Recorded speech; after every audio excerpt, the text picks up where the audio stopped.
So I'm on the rooftop here where all the media hang out, and I've just happened to bump into Pat Cash, as you do on the rooftop. How are you, Pat? Yeah. Well, I'm trying to enjoy a bit of sun. I feel like I'm, being indoors underneath the commentating booth. Feel like a bit of a hermit. So I'm actually quite enjoying a minute without talking about tennis. And then he grabbed me. I know, I'm sorry. You were having a cup of coffee, eating a cookie, and I must say, I loved the glasses last night on TV. They're a new look.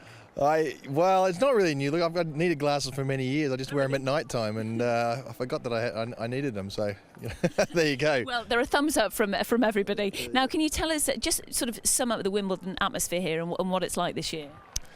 Well, as usual, it's very exciting. Of course, Murray coming back as defending champion is very, very special, and being a member, I get the opportunity to buy some tickets and.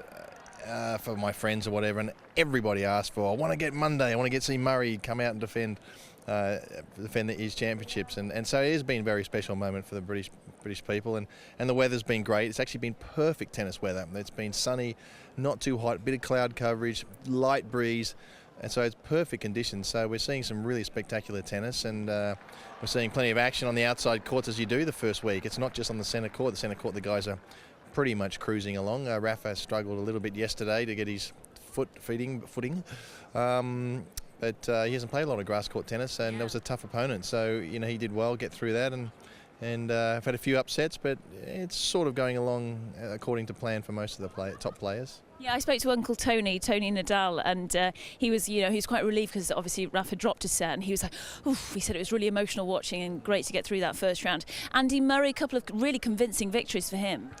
Yeah, I saw Andy play just a few minutes ago. His opponent, very inexperienced player, but actually good player. He's moved his way into the top 100. He's played college tennis, so he hasn't had barely any grass court experience. But he's got a lot of potential, and Murray, played very solidly, and didn't let him into the match at all. Wasn't a true challenge, but he'll have tougher matches to come. But so it's nice for Andy to get through that one comfortably, and there's always stuff to work on, and I'm sure he'd be happy to just get a little bit of practice on a couple of things, and he's pretty much fresh and ready to go again. We're hearing a lot of cheers, aren't we, from the courts all over the place, and behind us in particular. Yeah, we've got Marinko Matosevic, the Australian.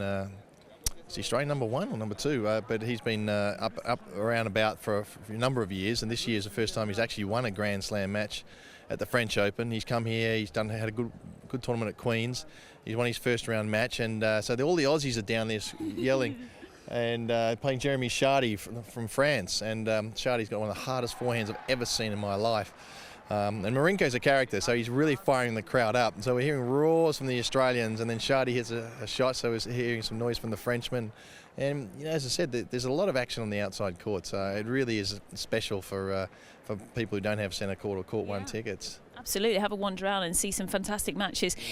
Speaking of the Aussies, the young guys are doing really well, and Leighton Hewitt, a fabulous victory for him. I was listening on TV last night, and you reckon he's still got a couple of big ones in him? Yeah, he's always a threat. I mean, he's one of the most experienced players on grass. I think, other than Federer, I think he's number 2 grass court winning player on tour. He's obviously been around for quite a few years. I think he's got a chance. We've had 2 Australians on centre court today.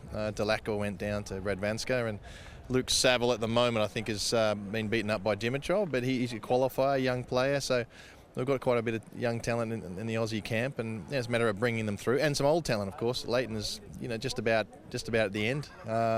He's maybe got another Grand Slam, a few Grand Slam appearances left in him, but I think he'd love to finish with the last year, perhaps his last year, with a great performance here. Pat, listen, it's been fabulous to speak to you. I could speak to you all day. I'm going to let you go back to your cookie. Were you eating a cookie? Down there, they're really having a go now. So we're going to bring them right up to date on Live at Wimbledon. Pat, get back to your coffee, and we'll speak to you at some point later in the week. Thank you. Thank you. Cheers.